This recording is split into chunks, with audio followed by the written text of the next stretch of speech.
Hello, everyone! In this video, I'll show you how to find live videos on Facebook easily. So first, open your Facebook app. Now tap on the menu icon.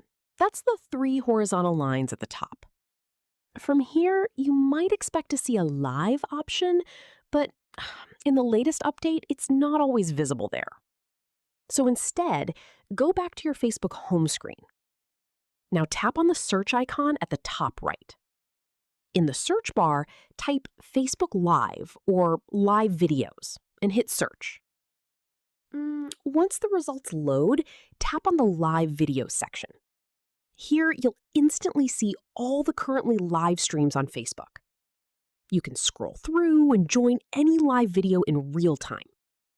So yeah, that's the fastest way to find live videos on Facebook in 2026 using the latest method. If this helped you, make sure to subscribe for more Facebook tips, social media tutorials, and how-to guides.